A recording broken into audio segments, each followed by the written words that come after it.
తెలంగాణలో కలుషిత ఆహారంతో చాలామంది హాస్టల్ విద్యార్థులు కానివ్వండి, ప్రభుత్వ స్కూళ్ళకు సంబంధించినటువంటి విద్యార్థులు పెద్ద ఎత్తున ఆసుపత్రి పాలవుతున్నారు. దానికి ఫుడ్ పాయిజనే కారణం అంటూ కూడా అధికారులు చెప్తుంటే, మరొక పక్క అటు విద్యార్థులకు సంబంధించినటువంటి హాస్టల్కి సంబంధించి స్కూళ్ళకు సంబంధించినటువంటి వారు మాత్రం అది ఫుడ్ పాయిజన్ కాదు, విద్యార్థులు బయటే తిండి తినడంతో ఇటువంటి చర్యలు జరుగుతున్నాయంటూ చెప్తున్నటువంటి సిచ్యువేషన్ ఉంది. ఇదే విషయం మీద మనతో మాట్లాడడానికి డాక్టర్ బూరా నర్సయ్య గారు మాజీ ఎంపీ ఉన్నారు. ఆయనతో ఒక్కసారి మాట్లాడించే ప్రయత్నం సార్. చూస్తున్నాం ఒకవైపు తెలంగాణకు సంబంధించి ఒకవైపు చాలామంది విద్యార్థులు కూడా కలుషిత ఆహారం తిని కలుషితంగా నీరు తాగి కూడా ఆసుపత్రి పాలవుతున్న సిచ్యువేషన్ ఎట్లా చూడొస్తారు ఈ సంఘటనలు?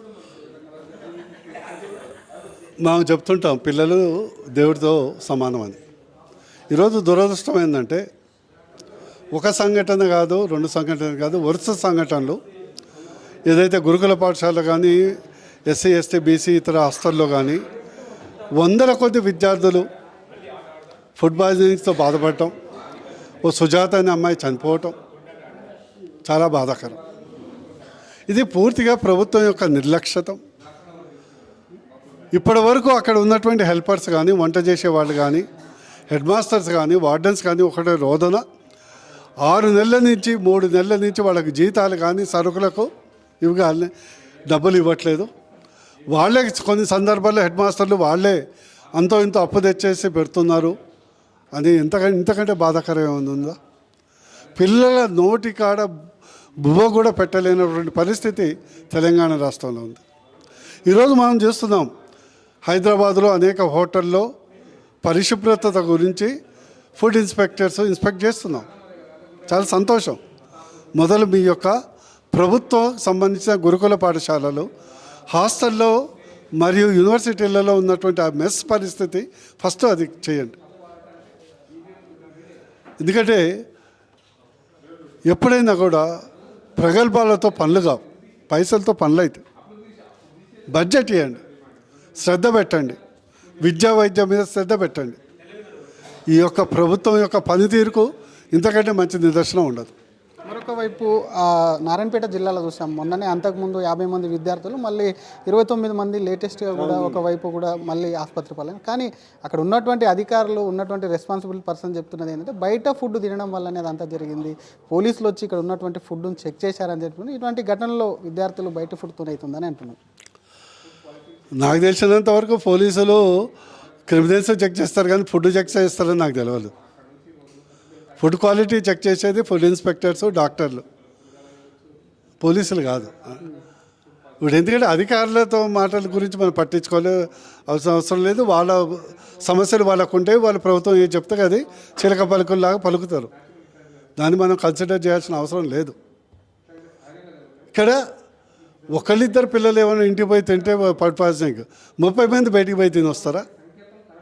ఎందుకంటే ప్రభుత్వం ఇప్పటికైనా కూడా తన తప్పును దాచుకోవటానికి ప్రయత్నం కాకుండా జరుగుతున్నటువంటి లోటుపాట్లని, ప్రజల్ని, ముఖ్యంగా దేవుడు లాంటి చిన్నపిల్లల యొక్క భవిష్యత్తు గురించి ఆలోచించి జాగ్రత్తలు తీసుకోవాలని మేము డిమాండ్ చేస్తాం. మీరేమో ఉన్న స్కూళ్ళకి డబ్బులు ఇవ్వట్లేదని కొత్తగా ఇంటిగ్రేటెడ్ స్కూల్స్ అని కూడా ప్రభుత్వం ప్రతిష్టాత్మకంగా తీసుకొస్తుంది, వాటిని ఎక్కడ లేని విధంగా తీర్చిదిద్దుతామని చెప్తున్నటువంటి పరిస్థితి ఉంది. నేను చెప్పాను కదా, కొండ నాలుక మందేస్తే ఉన్న నాలుక ఊడినట్టు. ఉన్నది చక్కబెట్టరాదు. ఇంటిగ్రేటెడ్ స్కూల్స్ చేయండి. ఇంటిగ్రేటెడ్ స్కూల్స్ శంకుస్థాపనతో నేను చెప్తాను, ఈ ప్రభుత్వం శిలాఫలకాలకు పరిమితం అవుతుంది. మా ప్రభుత్వం వచ్చినాక దాన్ని కార్యరూపం దాలుస్తుంది. ఇది ఫండమెంటల్, మీరు రాసుకోండి. మరొక పక్క బీసీ కులగణనకు సంబంధించి దాదాపుగా 90% పూర్తి అయింది అంటున్నారు. మరి మీరేమో ఎన్నికలు అమలు చేయాలంటున్నారు, ఇదంతా సాధ్యమేనా? నిజంగానే 90% ఇంత షార్ట్లో అయి ఉంటుందా? Where there is a will there is a way. Rahul Gandhi దేశమంతా బీసీ కులగణన చెప్తున్నారు. బీసీఏ కాదు, నిజంగా చెప్పాలంటే అది బీసీ కులగణన కాదు, అన్ని కులాల కులగణన, ఆర్థిక గణన. చిత్తశుద్ధి ఉంటే మీరు చెయ్యండి. ఆర్థిక గణన అంటున్నారా? కుల, ఆర్థిక, సామాజిక గణనాలు. ఒట్టి బీసీ అందరూ ఒట్టి బీసీ అన్ని కులాలని ఓన్లీ బీసీ కులాల దగ్గర పోవట్లే కదా, అందరికీ సంబంధించిన ఆర్థిక కులగణన కూడా ఈరోజు మీరు చెప్పినట్టు December 15 వరకు కంప్లీట్ చేసి తదుపరి జనవరిలో మీరే చెప్పారు ఎలక్షన్ పెట్టండి. మీకు ఒక మళ్ళా సంక్రాంతి తర్వాత ఉగాది అని చెప్పకుండా పెట్టమని మేము డిమాండ్ చేస్తున్నాం. మీరు డిమాండ్ చేస్తున్నారు కరెక్టే. ఇది కులగణన అనేది మెగా హెల్త్ క్యాంప్ లాంటిది, దేశవ్యాప్తంగా అమలు చేయాలి, బీజేపీ ఖచ్చితంగా అన్ని రాష్ట్రాలు అమలు చేయాలి, లేదంటే మేము వచ్చాక అమలు చేస్తామని నిన్న ముఖ్యమంత్రి రేవంత్ రెడ్డి కూడా చెప్తున్నారు. ఏ దేశంలో అమలు చేస్తారు? 100% కులగణన, కులగణనతో పాటు ఆర్థిక సామాజిక స్థితిగతుల గణన జరగాలి, అందరికీ అన్ని ఫలాలు చెందాలి, అందులో ఎవరు వ్యతిరేకం కాదు. మీరున్న రాష్ట్రాల్లో చేపడతారా అని చెప్పి ఛాలెంజ్ చేసింది.